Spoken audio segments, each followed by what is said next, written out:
예, 오늘 본문 우리 사도행전 10장 23절부터 우리 48절 말씀을 중심으로 편견이 없으신 하나님이라는 제목으로 우리 함께 은혜를 나누기를 원합니다. 안 믿는 사람들이 기독교인들을 향해서 당신네들은 독선적이고 편견이 강하다는 이야기를 많이 합니다. 사실은 그렇지 않은데 우리 하나님은 편견이 없으신 분이십니다. 그런데 왜 이런 모습으로 비춰졌을까? 저는 많이 생각을 해봤습니다. 첫 번째 그 이유는 하나님께서 이스라엘 백성들을 선택을 하시고 그들을 통해서 열방을 구원하기를 원하셨습니다. 그런데 이스라엘 백성들은 하나님이 자기들만 사랑하고 다른 민족은 사랑하지 않는다고 생각하고 그들을 배타적으로 또 그들을 무시했습니다. 한 번은 삼성병원에 그 우리 간호사와 의사들 중심으로 저희 교회에서 바이올린하고 클라리넷을 이렇게 좀 연주를 배우면 좋겠다. 장소를 좀 빌려줄 수 있겠냐. 사실 그렇게 해서 오케이 했죠. 그때 맺어진 부부가 연우 아빠하고 엄마입니다. 예. 이렇게 클라리넷을 가르치는 우리 선생님이 하루는 제게 질문했습니다. 목사님, 한 가지 제가 질문해도 되겠습니까? 하시라고. 제가 생각할 때 하나님은 좀 잔인한 분 같으시고 굉장히 독선적이신 것 같고 자기 백성들 외에는 진멸하고 좀 그런 무서운 그런 하나님이신 것 같습니다. 하나님은 공평하지 않으신 분 것 같습니다. 그렇게 질문했을 때 참 제가 그 좋은 질문 하셨다고 이렇게 말씀드리면서 우리 하나님은 이스라엘 백성들을 모델로 삼으셔서 열방을 구원하기를 원하셨습니다. 그런데 이스라엘 백성들이 하나님은 자기들만 사랑하고 그냥 자기들끼리만 이렇게 서로 보호하고 자부심을 느끼는, 그러면서 다른 사람들을 배타적으로 이렇게 대하고, 그래서 믿는 사람들의 이미지가 유대인 하면 아주 안 좋은 그런 이미지로, 그래서 사실 히틀러가 그거 보기 싫어서 이 유대인들은 다 말살해야 되겠다. 물론 다른 정치적인 면도 있지만 그게 되게 히틀러에게 밑보인 거거든요. 자기들끼리만 하나님 사랑하고 아주 그런 게 너무너무 싫었던 겁니다. 자, 어쨌든 우리 하나님은 편견이 없으신 분이십니다. 그렇기 때문에 우리 그리스도인들도 편견이 없이 우리 사람들을 대할 때에 좀 스케일이 커야 됩니다. 그렇다고 죄가 타협하자는 게 아니고요. 항상 우리가 기억이 될 것은 우리 믿음의 사람들은 누구를 상대해서 사는 사람들입니까? 하나님을 상대하며 사는 사람들이거든요. 스케일이 커야 돼요. 생각도 넓어야 되고 마음 씀씀이 넓어야 되고 이해력도 넓어야 되고 그냥 자기가 갖고 있는 그 내로 마인드가 되면 안 됩니다. 왜냐하면 하나님께서는 모든 분들에게 복음을 주셨거든요. 복음은 보편적입니다.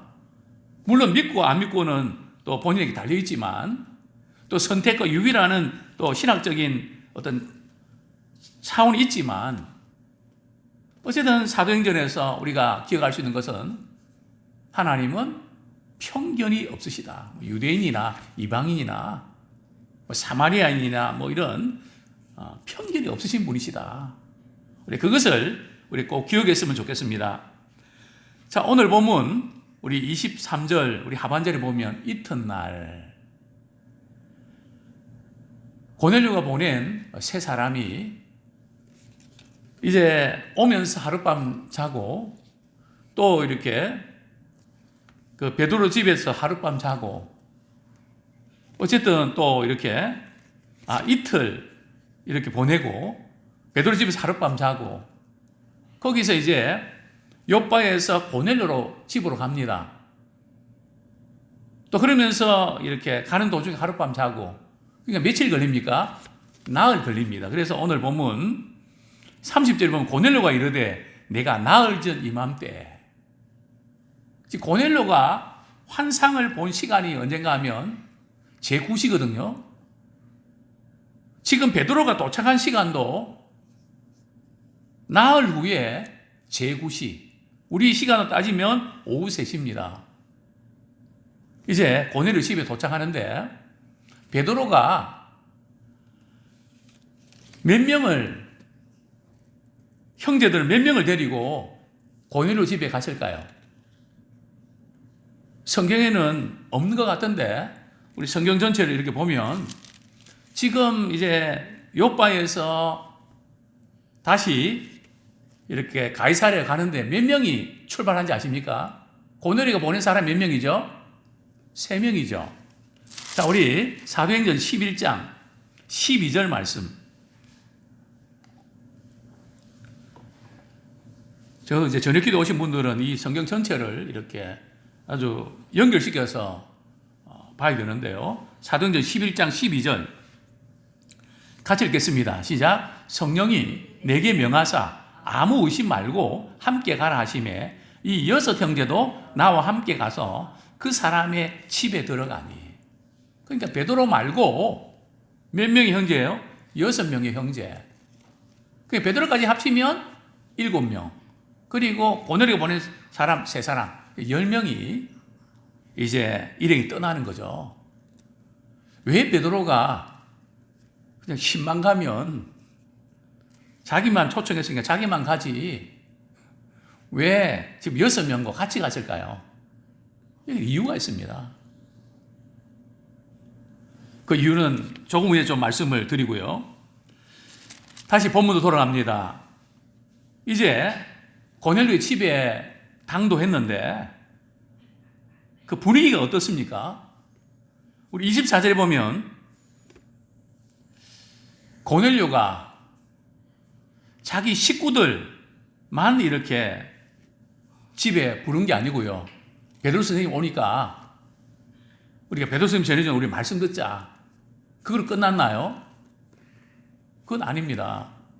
심지어 친척들을 부릅니다. 또 친척들을 불렀나요? 또 친구들까지 부릅니다. 참 이거 보면 고넬료가 얼마나 참 하나님을 경외하고 하나님의 말씀을 듣기를 원하는 열망이 있는지를 우리는 알 수 있습니다. 참 쉽지 않거든요. 저도 늘 그런 말씀 드립니다. 권사님, 장로님, 우리 자녀들 교회 나가자 이렇게 하면 잘 안 나가니까 장로님 생신이나 권사님 생신 때 저를 한번 초청하십시오. 저는 그냥 우리 식구들에게 복음 전하고 그래서 그들이 복음을 한번 들을 수 있도록 우리가 기도를 준비하면서 성령께서 역사하시면 하나님께서 그 마음을 열어주십니다. 한번 그렇게 기회를 좀 잡아주시면 다른 거 준비 안 하셔도 됩니다. 차나 한 잔 준비해 주시고 저는 금방 올 겁니다. 그렇게 해도 그게 잘 안 되더라고요. 또 우리 청년들한테는 내가 한 3일 시간 내고 너희들 회비 내가 다 낼 테니까 2박 3일만 쉰다고 생각하면서 집중적으로 이 복음에 대해서 한번 배우고 깨닫고 한번 우리 삶에 전환점 한번 마련해 보자. 근데 알바한다고 뭐 이것저것 뭐 할 거 많다고. 근데 이 고넬료는 친척들까지 동원하고 친구들까지 동원해서 하나님의 말씀을 참 들으려고 하는 참 그 마음. 그래서 우리 신방 가실 때도 아이들이 옆방에서 노는 그것보다 아이들이 모르는 것 같아도 말이죠. 하나님의 말씀이 들어갈 때에 적어도 3살만 넘으면 구원의 확신을 갖습니다. 그래서 어려서부터 하나님의 말씀을 듣는 귀가 열리기 원합니다. 이제 베드로 선생님이 이제 집으로 들어오니까 고넬료가 어떤 자세를 취합니까? 발 앞에 엎드려 절을 합니다. 이게 생소한 장면이죠. 지금 고넬료는 누굽니까? 로마의 군대의 장교 아닙니까? 지금 베드로는 식민지국 예수님의 제자 아닙니까? 신앙을 떠나고 볼 때는 고넬료의 신분이 대단히 높죠. 그런데 왜 발 앞에 엎드려서 절을 했을까요? 두 가지 우리가 생각할 수 있겠죠. 첫 번째는 고넬료가 이 베드로를 초청하게 된 계기가 뭡니까? 기도 중에 주의 천사가 나타나서 말이죠. 여기 빛난 사람, 한 사람이 빛난 옷을 입고, 여기 빛난 옷을 입은 사람이 누굴까요? 베드로일까요? 아니고요. 천사입니다. 천사가 지금 요바에 있는 무두장이 시몬의 집에 베드로 선생님 지금 이렇게 유숙하고 있는데 그분을 모시고 와라. 천사의 지시로 모셔온 사람이잖아요. 이게 그냥 누구 소개로 이렇게 만난 사람이 아니고 기도 중에 주님께서 보낸 사람이니까 특별하죠. 그래서 이분은 하나님의 사람이다. 하나님이 보낸 사람이다. 이런 의식으로 베드로를 대하는 겁니다. 사실 우리 목회자와 성도의 관계도 또 평신도의 관계도 이런 사람은 사람이지만 말씀을 전하기 위해서 하나님께서 보내신 사람입니다. 그래서 주의 사자라 그러지 않습니까? 어쨌든 고넬료는 베드로를 이렇게 맞이하는 이 자세가 아주 정중하고 예의 바릅니다. 그러니까 벌써 이 지금 자세에 따라서 말씀이 들어오고 안 들어오가 정해집니다. 어떤 자세로 베드로를 대하느냐, 어떤 자세로 우리 목회자를 바라보는가에 따라서 말씀이 들어오기도 하고 닫히기도 한다는 거죠. 자, 그런데 이 베드로는 어떻게 대합니까? 왜 그러시냐고 일으켜 세웁니다. 나도 사람입니다. 여기서 우리가 좀 깨달아야 될 부분들은 베드로는 하나님의 사람이지만 또 예수님의 제자지만 내가 예수님의 제자라는 그런 어떤 권위의식, 나는 특별한 은혜를 받은 사람이고 나는 하나님의 사람이야, 당신네들하고는 다른 차원이 달로 그는 하나님이라고 하는 거기에다가 자기를 내세우지 않고 나도 당신하고 똑같은 사람입니다. 왜 이러십니까? 여기서 우리가 기억해야 될 부분들은 목회자는 내가 주의 사자인데, 내가 하나님의 사람인데 그 하나님을 주장할 것이 아니라 나도 똑같이 실수도 있고 부족한 사람입니다. 다만 하나님께 쓰임 받을 뿐입니다. 우리가 이렇게 접근해야 되고요. 또 성도들은 하나님께서 우리에게 말씀을 전하시기 위해서 우리 목회자를 보내주셨다. 하나님에다가 초점 맞추셔야 됩니다. 근데 이게 바꿔서 맞추면 시험 들죠. 은혜가 안 되죠. 어쨌든 특별히 하나님의 은혜를 받은 하나님을 경외하는 사람들이 서로 어떻게 대하는가, 그 예절, 매너, 태도, 이 부분에서 우리는 배울 것이 많은 것을 보게 되는데요. 이제 베드로가 그 집안에 많은 사람들이 모여 있는 것을 보고 먼저 운을 띄웁니다. 바로 28절에 보면,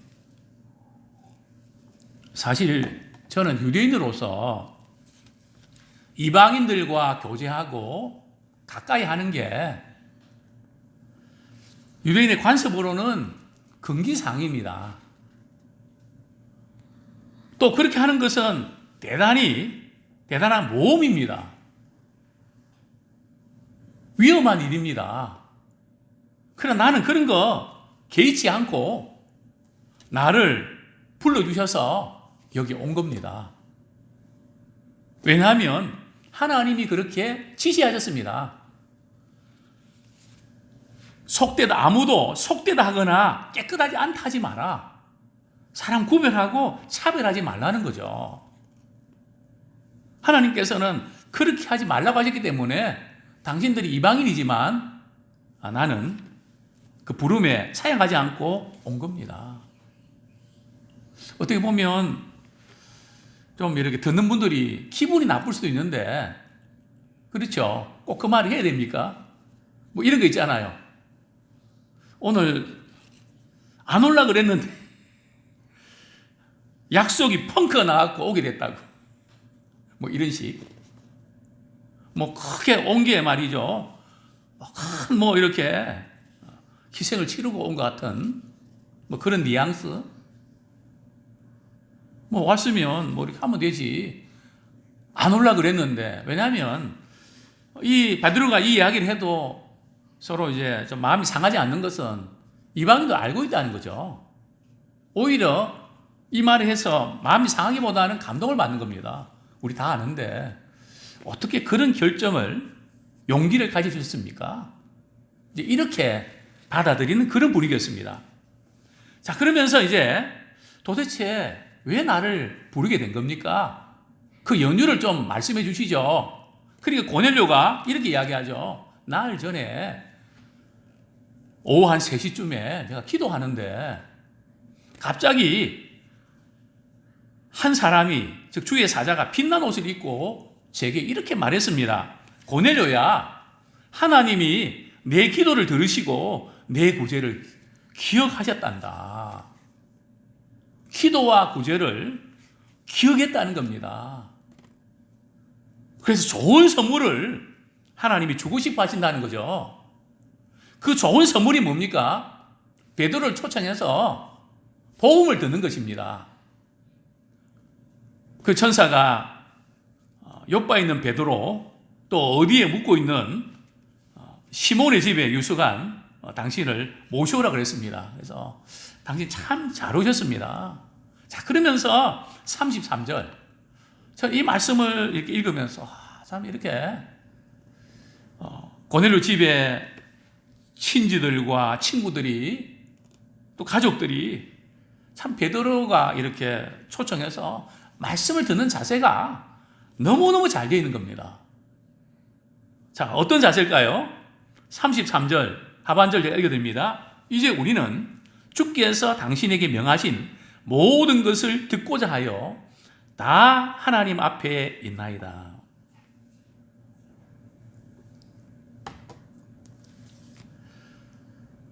베드로를 통해서 주께서 우리를 들으라고 당신을 통해서 말씀하신 그 모든 것, 그것을 우리가 다 듣기를 원합니다.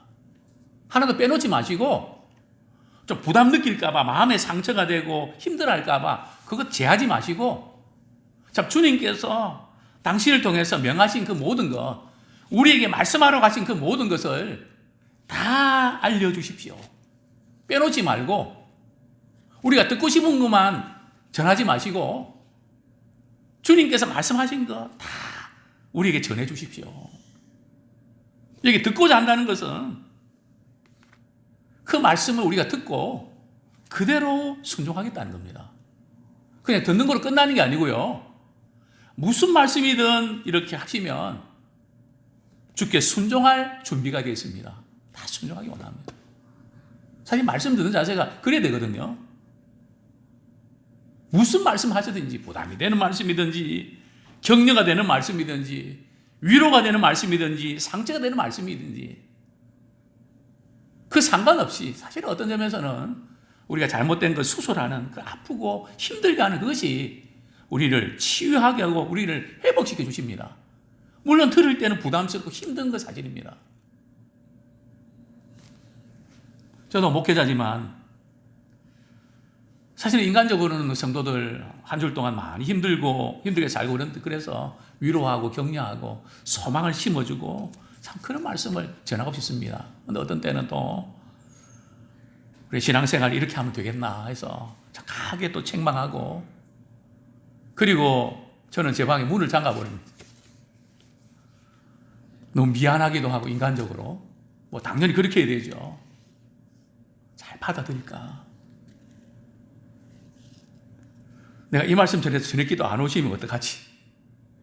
그런 걱정을 할 때가 한두 번이 아닙니다. 그대로 받을 때는 힘이 든.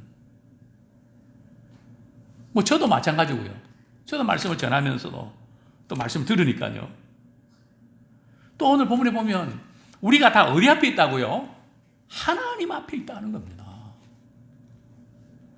그냥 우리가 사람 앞에서 오늘 그냥 좋은 말씀, 뭐 그냥 도움이 되는 말씀 하시네, 괜찮네, 뭐 그게 아니고, 마치 백악관 대변인, 대통령이 뭔가 이렇게 정책을 발표할 때에 그 기자들이 말이죠, 하나도 빠뜨리지 않고 그 앞에서 그냥 이렇게 준비하는 것처럼 우리가 다 하나님 앞에 있습니다. 자, 그럴 때 이제 베드로가 입을 열어서 이렇게 말씀하죠. 34절에 보면 하나님은 사람의 외모를 보지 않으시고 각 나라 중에서 하나님을 경외하는 사람은 하나님이 다 받으십니다. 즉 하나님은 인종에 대한 편견이 없으시다는 거죠. 흑인이든 백인이든 황인종이든 신분의 편견이 없다는 거죠. 성별의 편견이 없습니다. 누구든지 학벌에 관계없이, 소유에 관계없이 하나님을 경외하고 의를 행하는 사람은 하나님이 다 받으신다는 거죠. 그러면서 이제 36절 보면 만유의 주 되신 예수 그리스도로 말미암아 화평의 복음을 전해주셨습니다. 이스라엘 자손들을 통해서 이 화평의 복음이 온 열방에 전해지기를 원하셨습니다. 화평의 복음은 유대인도 이방인도 예수 그리스도를 믿으면 하나님과의 그 관계가 회복되는 겁니다.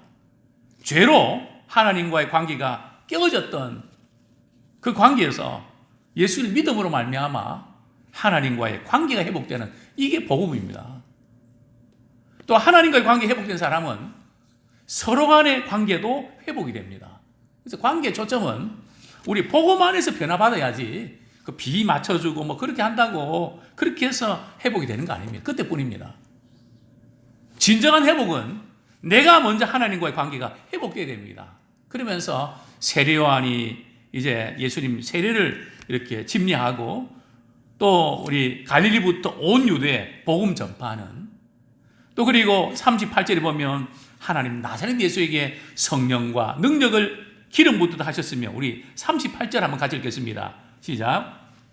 하나님이 나사렛 예수에게 성령과 능력을 기름 붓듯 하셨으며 그가 두루 다니시며 선한 일을 행하시고 마귀에게 눌린 모든 사람을 고치셨으니 이는 하나님이 함께 하셨습니다. 하나님이 예수 그리스도를 통해서 성령과 능력을 기름 붓듯 하시고 많은 병자들 고치시고 치유하시고 귀신 들린 자를 내쫓으셨는데 이는 하나님이 함께 하셨기 때문에 가능했습니다. 그래서 이름을 임마누엘이라 하라. 하나님이 함께 하신다는. 그러면서 39절에 보면 당신들이 바로 그 예수님을 십자가에 못 박았습니다. 그러나 하나님께서 사흘 만에 다시 살리셨습니다. 우리가 부활의 증인입니다. 자, 우리 41절 말씀 같이 한번 읽겠습니다. 시작. 모든 백성에게 하신 것이 아니요 오직 미리 택하신 증인 곧 죽은 자 가운데 부활하신 후 그를 모시고 음식을 먹은 우리에게 하신 것이라. 아무에게 지금 부활의 증인 삼으신 게 아니고 제자들에게 증인을 삼으셨다는 거죠. 그리고 우리를 통해서 백성들에게 전도하게 하셨다. 그리고 하나님께서는 살아있는 자와 죽은 자의 재판장으로 예수님을 최후의 마지막 재판장으로 하나님께서 세우셨다는 겁니다. 우리 43절, 그에 대하여 모든 선지자도 증언하되 그를 믿는 사람이 다 그의 이름을 힘입어 죄사함을 받는다 하였느니라. 구약 선지자들도 이 메시아가 통해서 예수 믿는 사람들이 일어날 것을 또 죄사함 받게 될 것을 예언했는데 그게 성취가 됐다는 겁니다. 자, 이 복음의 말씀을 들을 때 어떤 일이 벌어졌나요? 우리 44절에 보면 이 말을 할 때에 성령이 말씀 듣는 모든 사람이 내려오시니. 그렇습니다. 기도할 때에 우리 성령님께서 강하게 역사하시고요. 또 우리가 말씀을 들을 때에, 즉 복음을 들을 때에 그때 말씀 듣는 사람에게 성령께서 이렇게 임하십니다. 근데 성령께서 임하시는 것을 베드로와 함께 동행했던 형제들이 목격한 겁니다. 이걸 목격시키기 위해서 베드로가 같이 간 겁니다. 어떻게 지금 성령이 부어진 것을 알았을까요? 이유가 두 가지 있는데요. 45절, 46절 말씀 읽고 말씀을 정리하겠습니다. 시작. 베드로와 함께 온 할례받은 신자들이 이방인들에게도 성령 부어주심으로 말미암아 놀라니 이는 방언을 말하며 하나님 높임을 들음이로라. 자, 베드로와 함께 온 할례받은 신자. 이 할례받은 신자들은 이방인들도 할례를 받아야 구원 얻지. 할례 받지 못하면 구원 못 얻는다. 근데 이방인들이 예수 믿고 성령 받는 거 보니까 이게 할례 받지 않고도 이게 가능하구나. 베드로는 보여주고 싶었던 겁니다. 그래서 우리 신앙의 우리 칼라가 내가 예수 믿었던 그 방식으로 다른 사람도 꼭 그렇게 예수 믿는다고 생각하면 안 돼요. 하나님이 다양한 방법으로 말씀하십니다. 다양한 방법으로 구원하십니다. 자꾸 우리는 우리가 예수 믿었던 그 방식대로 또 사도 바울은 사도 바울대로 말이죠. 담에서 도착해서 깨져갖고 예수 믿는 사람이 있는가 하면 또 바나바나 그런 분들은 아니거든요.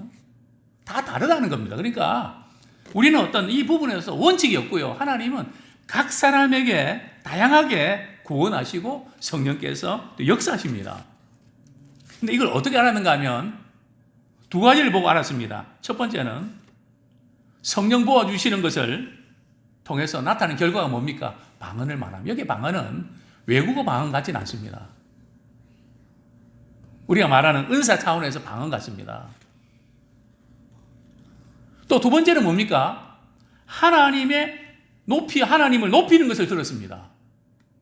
우리 초대교회 오순절 날 성령이 임하실 때 그때 방언은 외국어 방언이고요. 그들은 그 각처에서 온 사람들에게 하나님의 크신 일을 전했습니다. 즉 하나님을 높였습니다. 그러니까 우리가 성령 충만하면 어떤 일이 벌어지는가 하면 우리 하나님의 이름을 높입니다. 또 주님과 깊이 기도합니다. 이제 베드로가 이 광경을 보고 성령 받는 걸 보고 구원받는 걸 보고 뒤늦게 세례를 주죠. 우리가 세례 줌을 우리가 금할 수 없다. 그래서 예수 그리스도 이름으로 세례 주고 며칠 정도 더 머물게 됩니다. 사랑하는 성도님들이요, 오늘 말씀 붙잡고 우리는 편견이 없으신 하나님, 참 성령께서 임하실 때에 참 이런 놀라운 구원의 역사를 일으키는 것을 우리는 보았습니다. 우리 또한 편견이 없으신 하나님 닮게 해주시고 복음의 증인, 부활의 증인 되게 앞서서 우리 같이 한번 기도하겠습니다.